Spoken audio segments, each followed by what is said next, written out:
Subhanallah walhamdulillah wa la ilaha illallah.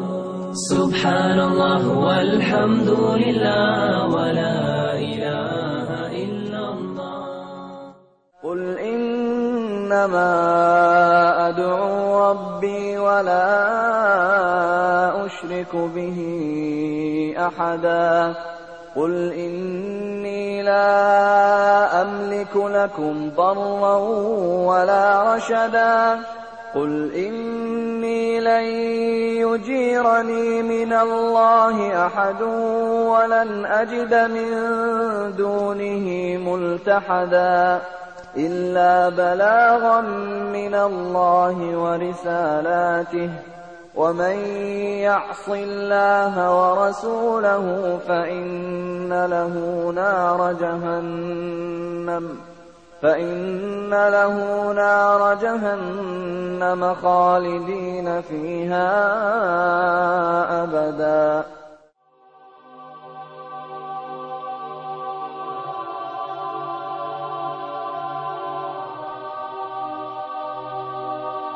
See, when a person says, how can good people go to hell? My first question is, who defines what's good? Do you define what's good? Does society define what's good? From our position, we would say that the only one who has the right to define what is good is God. In fact, the very essence of what makes something good or evil is the fact that this notion of good and evil itself is anchored in a transcendental concept, something meaning it's something beyond ourselves, right? And so that is very, very important, the concept of good and evil. So the first thing I talk about is, well, who defines God, right? It can't just be, who defines good? Good can't just be defined by society or by you or me. So when a person said, why do good people go to hell? I'd say, well, who said that's a good person? Who decides what's good? Who decides what makes a person good?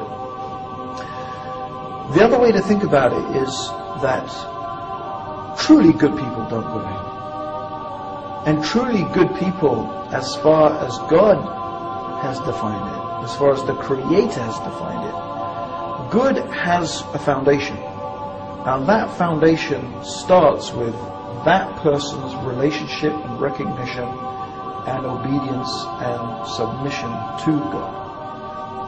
Sometimes people find this a hard concept to get their heads around. So what I try to do is explain this concept in a way that's a little bit familiar to us. And of course, in no way do I want to compare God to any created thing. Yes. I'm just trying to give the concept some framework through which we can understand.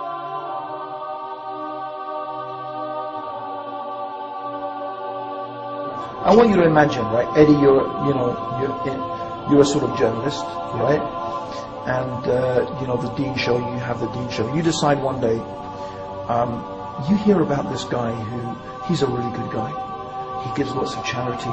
He's kind to kids. He's good looking like me, and and all the, I don't know, whatever, right? Whatever you think, this guy is a great guy. Yeah. But this guy keeps on saying bad things about his parents. Don't talk about my parents. He just says bad things. So you being a journalist, you say, I want to find out, who are these parents? They must be awful people, right? So you track them down and you interview them. You find out that they're the sweetest, nicest, kindest people. They gave everything to their son. Everything to educate him. They lived in poverty so that he could, whatever you think, but they gave everything. They never did anything bad to him, right? Now what do you think of this guy? He's a creep. Yeah. And you know what? The fact is that all the good that he did just looks like nothing. It's starting to go out the window. Yeah, because you'd say, I can't ever think of a person who would treat his parents like that as being good. It doesn't matter what he does for the whole of humanity. But if he can't treat his parents properly, how can we look at him as good? Because there are some things that are so bad, so good that you do. And that's how we should look at a person who denies God, who abuses God, who considers something in the creation to be equal with God. This is so insulting and so abusive and so denying the reality of God. And in reality, God has more right to be loved, more right to be worshipped, more right to be respected than even your own parents.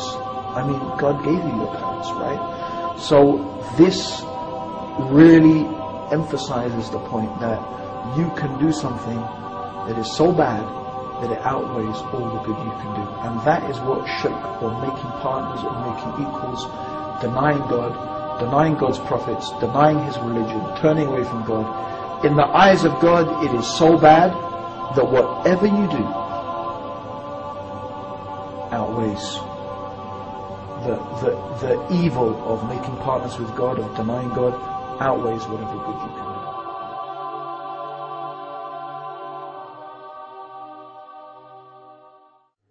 Now, let me, inshallah, begin by describing to you what Jahannam truly is. First of all, it is huge. As Rasulullah ﷺ described, it is so huge that it has 70,000 rings. On each ring is a rope, and on each rope is 70,000 angels. As a way of describing to us how huge Jahannam really is, and how great the angels are to actually pull, and how great Jahannam really is for it to require so many angels to actually pull it. And so this is a size, an indication of the size. Also, once Rasulullah ﷺ was actually sitting down with his companions, and they heard a sound, and so Rasulullah ﷺ said, "Do you know what that sound was?" And then Rasul and the companions said, "Allah and His Messenger knows best." At that point, Rasulullah ﷺ said, "That was a stone that was thrown, pelting down from the top of Jahannam into the bottom of Jahannam, and only today, after 70 years, it has reached the bottom." So you can just imagine how deep and how vast and how wide and vast Jahannam truly is.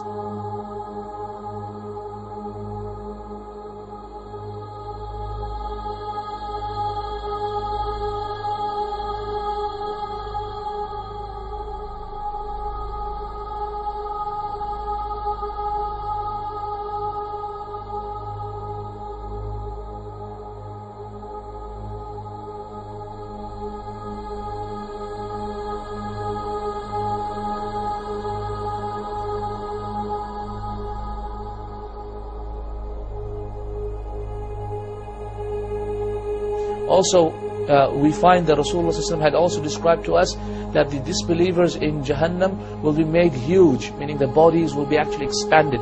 And the reason for that is so that they actually increase in their punishment. Because the more surface area of your body that you have, the more punishment you will feel. So Allah subhanahu wa ta'ala will increase them and make them huge people and increase their sizes in Jahannam, until Rasulullah sallallahu alaihi wasallam described that the seat of a person who will go to Jahannam will be the distance of a fast horse that travels between Mecca and Medina. So imagine the distance of Mecca and Medina. It's approximately 458 kilometers. This is the distance that will be the seat of a person in Jahannam. Also, Rasulullah described the size of the shoulders of a person who will go to Jahannam, from one shoulder to the other shoulder, and he said that the distance is the travel of a fast horse for 3 days travel.